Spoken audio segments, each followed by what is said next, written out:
40 ದಿನದಲ್ಲಿ ನಮಗೆ ಬೇಕಾದಂಥ ವಿಮೋಚನೆಯನ್ನು ಕೊಟ್ಟಿದ್ದಾನೆ. ಆಮೇಲೆ ಇಸ್ರಾಯೇಲರು ಬಂದು ಕಾನಾನ್ ದೇಶವನ್ನು ಪ್ರವೇಶ ಮಾಡಲಿಕ್ಕೆ ಎಷ್ಟು ದಿನ ಬೇಕಾಗಿತ್ತು ಅಂತಂದರೆ 40 ದಿನ ಬೇಕಾಗಿತ್ತು. ಎಷ್ಟು ದಿನ ಬೇಕಾಗಿತ್ತು? ಹೇಳ್ರಿ ಬಾಯ್ ಬಿಟ್ಟು 40 ದಿನ ಬೇಕಾಗಿತ್ತು. ಆದರೆ ಅವ್ರು ಎಷ್ಟು ವರ್ಷಕ್ಕೆ ಹೋದ್ರು? 40 ವರ್ಷಕ್ಕೆ ಹೋದ್ರು.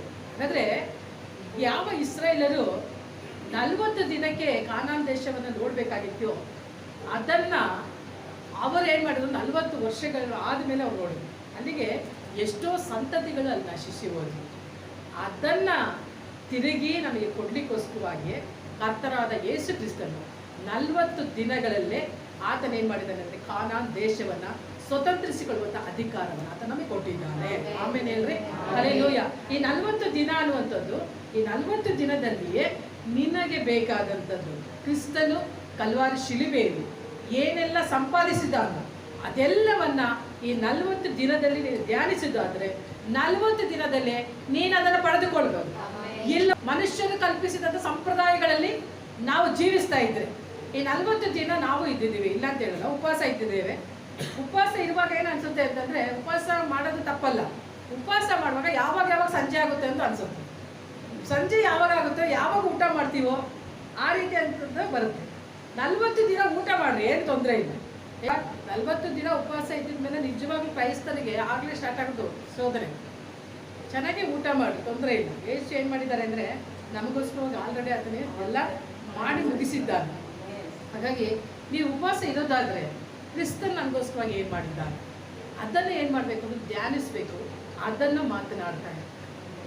ದೇವರೇ ಈ ಶ್ರಮೆ ದಿನಗಳಲ್ಲಿ ಇದನ್ನು ನಾನು ಏನಕ್ಕೆ ಇದು ಮಾಡ್ತೀನಿ ಅಂದರೆ, ನನ್ನ ಜೀವಿತದಲ್ಲಿ ಶಿಲುಬೆ ಮುಖಾಂತರವಾಗಿ ಅನೇಕ ಸಂಗತಿಗಳನ್ನು ನನಗಾಗಿ ಇಟ್ಟಿದೆಯಾ, ಅದನ್ನು ನಾನು ಸ್ವತಂತ್ರಿಸಿಕೊಳ್ಬೇಕು ಅನ್ನೋಂಥದ್ದನ್ನು ಏನು ಮಾಡಬೇಕು ಅಂದರೆ ಧ್ಯಾನಿಸುವಂಥವರಾಗಿ ಇರಬೇಕು. ನಾವು ಅನೇಕ ದಿನಗಳ ಹಿಂದೆ ನಾವು ಧ್ಯಾನಿಸಿದ್ದೀವಲ್ಲ, ಶಿಲುಬೆ ಅನ್ನುವಂಥದ್ದು ಏನಂತಂದರೆ ಅಪೊಸ್ತಲ ಪೌಲನು ಹೇಳ್ತಾನೆ, ಶಿಲುಬೆ ಅನ್ನುವಂಥದ್ದು ನಾಶನದ ಮಾರ್ಗದಲ್ಲಿರೋರಿಗೆ ಹುಚ್ಚು ಮಾತಾಗಿದೆ, ನಮಗಾದರೂ ಏನಾಗಿದೆ ಅಂತೆ ದೇವರ ಶಕ್ತಿಯಾಗಿದೆ. ಶಿಲುಬೆಯನ್ನು ಧ್ಯಾನಿಸುವಾಗ ನಮಗೆ ಶಕ್ತಿ ಬರಬೇಕು. ಏನು ಬರಬೇಕು? ಶಕ್ತಿ ಬರಬೇಕು. ಯಾಕೆ ಆತನಿಗೆ ಹಾಕಿದ್ರು ಮುಳ್ಳಿನ ಕಿರೀಟ?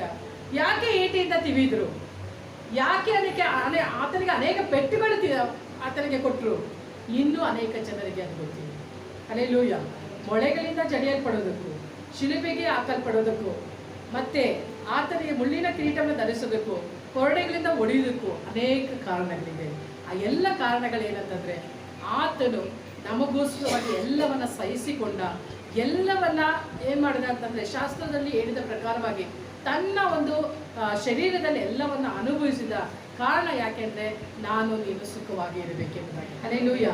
ಶಿಲುಬೆ ಅನ್ನುವಂಥದ್ದು ನನಗೆ ದುಃಖವನ್ನು ತಂದು ಕೊಡಲಿಲ್ಲ, ಶಿಲುಬೆ ಅನ್ನುವಂಥದ್ದು ನನಗೆ ಆಶೀರ್ವಾದವನ್ನ, ಸಂತೋಷವನ್ನ ತಂದು ಕೊಟ್ಟಿದೆ. ಆಮೇಲೆ ಹಲ್ಲೆಲೂಯಾ. ನೋಡುವಾಗಲೇ ಶಕ್ತಿ ಬರಬೇಕು. ಶಿಲುಬೆಯ ಮಾತುಗಳು ನಮಗೆ ಏನಾಗಿದೆ? ಶಕ್ತಿಯನ್ನು ಕೊಡುವಂಥದ್ದಾಗಿರುತ್ತೆ. ಲೆಂಟೇಸಲ್ಲಿ ಬಂದು ನನ್ನ ಶಕ್ತಿಯನ್ನು ಕುಗ್ಗಿಸ್ಕೊಳ್ಬಾರ್ದು. ಜನರು ಏನು ಮಾಡ್ತಿದ್ದಾರೆ? ಶಕ್ತಿಯನ್ನು ಕುಗ್ಗಿಸ್ಕೊಳ್ತಿದ್ದಾರೆ. ಲೆಂಟ್ ಡೇಸಲ್ಲಿ ನಿಮ್ಮ ಶಕ್ತಿಯನ್ನು ಕುಗ್ಗಿಸ್ಕೊಳ್ಬಾರ್ದು. ಧ್ಯಾನಿಸಿ ಧ್ಯಾನಿಸಿ ಧ್ಯಾನಿಸಿ ನಿಮ್ಮ ಏನಂತಂದರೆ ಆತ್ಮಿಕ ಬಲವನ್ನು ನೀವು ಹೆಚ್ಚಿಸಿಕೊಳ್ಳುವಂಥವರಾಗಿರ್ಬೇಕು. ಹಲ್ಲೆಲೂಯಾ. ಓಕೆ, ಇವತ್ತು ಕರ್ತನಾದ ದೇವರು ಶಿಲುಬೆಯಲ್ಲಿ ಏನು ಮಾಡಿದ್ದಾನೆ ಎಂಬಂಥ ಕಾರ್ಯಗಳನ್ನು ನಾವು ಧ್ಯಾನ ಮಾಡಲಿಕ್ಕಿದ್ದೇವೆ. ಕೀರ್ತನೆ 34:19 ವಚನ ಹೇಳುತ್ತೆ, ನೀತಿವಂತನಿಗೆ ಸಂಭವಿಸುವಂಥ ಕಷ್ಟಗಳು ಅನೇಕವಿದ್ದರೂ ಯೆಹೋವನು ಅವೆಲ್ಲವುಗಳಿಂದ ಅವನನ್ನು ಬಿಡಿಸುತ್ತಾನೆ. ಆಮೇಲೆ ಈಗ ನೋಡ್ರಿ, ವಾಕ್ಯ ಹೇಳುತ್ತೆ ನೀತಿವಂತನಿಗೆ ಸಂಭವಿಸುವಂಥ ಕಷ್ಟಗಳು.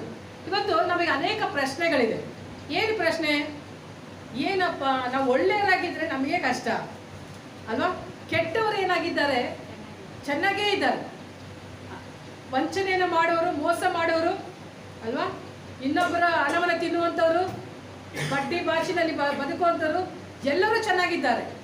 ಆದರೆ ನಾನು ಒಳ್ಳೆಯವನಾಗಿ ಜೀವಿಸ್ತಾ ಇದ್ದೇನೆ, ಯಾಕೆ ನನಗೆ ಕಷ್ಟ ಅಂತಂದರೆ ದೇವರ ವಾಕ್ಯ ಹೇಳುತ್ತೆ, ನೀನು ನೀತಿವಂತನಾಗಿದ್ದೀವಿ. ಹಲ್ಲೆಲೂಯಾ. ನೀತಿವಂತನಿಗೆ ಮಾತ್ರನೇ ಕಷ್ಟಗಳು. ಯಾರಿಗೆ ಕಷ್ಟ ಬರುತ್ತೆ? ಒಳ್ಳೆಯವರಿಗೆ ಕಷ್ಟಗಳು. ಆದರೆ ದೇವರ ವಾಕ್ಯ ಹೇಳುತ್ತೆ ನೀತಿವಂತನಿಗೆ ಕಷ್ಟಗಳು ಬರುತ್ತೆ, ಆದರೆ ಯೆಹೋವನೇ ಅವನ ಸಂಗಡ ಇದ್ದು ಎಂಬುದಾಗಿ. ಆಮೇಲೆ ತಮಿಳಲ್ಲಿ ಹೇಳುತ್ತೆ ಆತನೇ ಅವರ ಜೊತೆಯಲ್ಲಿದ್ದು. ಹಲ್ಲೆಲೂಯಾ.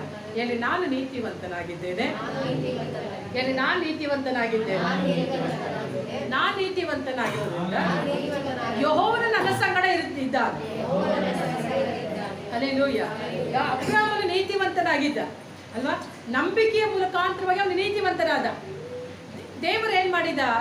ಅವನ ನಂಬಿಕೆಯನ್ನ ನೋಡಿ ಅವನ ಜೊತೆಲಿ ನಿಂತನ ಇಲ್ವಾ? ನಿಂತು ಪ್ರತಿ ಕಾರ್ಯದಲ್ಲಿ ಅವನಿಗೆ ಜಯವನ್ನು ಕೊಡ್ತಾ ಬಂದ. ಹಲ್ಲೆಲೂಯಾ. ಅದೇ ದೇವರು ಹೇಳ್ತಾ ಇದ್ದಾನೆ, ನಾನು ನಿನಗೆ ಈ ಲೋಕದಲ್ಲಿ ಏನಂತಂದ್ರೆ ಕೆಟ್ಟವರಿದ್ದಾರೆ, ಅವ್ರಿಗೆ ಏನಂತಂದ್ರೆ ಒಳ್ಳೆ ನಡೀತಾ ಇದೆ. ನೀನು ನೀತಿವಂತಳು, ನಿನಗೆ ಒಳ್ಳೆ ನಡೀತಾ ಇಲ್ಲ. ಎಲ್ಲಿ ನೋಡಿದ್ರು ಅವಮಾನ, ಸಂಕಟ, ವೇದನೆ, ನಿಂದೆಗಳು ಅದೇ ಇದೆ. ಅದೇ ನಾನು ಒಳ್ಳೆಯವಳು, ಅದು ಯಾಕೆ ನನಗೆ ಈ ರೀತಿಯಾಗಿ ನಡೀತಿದೆ ಅಂದರೆ ಈ ಪ್ರಶ್ನೆ ಇರ್ಬೋದು. ಅದು ನಾನು ಶಿಲುಬೆಯಲ್ಲಿ ನಿನ್ನನ್ನು ನಾನು ನೀತಿವಂತಳಾಗಿ ಕರೆದಿದ್ದೇನೆ. ನೀತಿವಂತಳು ಅಂತ ಯಾಕೆ ಕರೆದಿದ್ದೇನೆ ಅಂತಂದರೆ, ನೀನು ಪಾಪಿಯಾಗಿದ್ದ ವೇಳೆಯೂ ನಾನೇನು ಮಾಡಿದ್ದೀನಿ, ನಿನಗೋಸ್ಕರ ರಕ್ತ ಸುರಿಸಿದ್ದೇನೆ. ಅದು ಮಾತ್ರ ಅಲ್ಲದೆ ನನ್ನ ನೀತಿಯನ್ನು ನಾನು ನಿನಗೆ ಕೊಟ್ಟಿದ್ದೇನೆ. ಆಮೇಲೆ ನನ್ನ ನೀತಿಯನ್ನು ಯಾಕೆ ಕೊಟ್ಟಿದ್ದೇನೆ ಅಂತಂದರೆ, ಆ ನೀತಿ ಇದ್ರೆ ಮಾತ್ರನೇ ನೀನು ಎಲ್ಲ ಕಷ್ಟವನ್ನು ಸಹಿಸಲಿಕ್ಕೆ ಸಾಧ್ಯ. ಹಲ್ಲೆಲೂಯಾ. ಕೆಟ್ಟವರು ಬಂದು ಶೋಧನೆಗಳನ್ನು ಸಹಿಸಲಿಕ್ಕೆ ಸಾಧ್ಯವಿಲ್ಲ.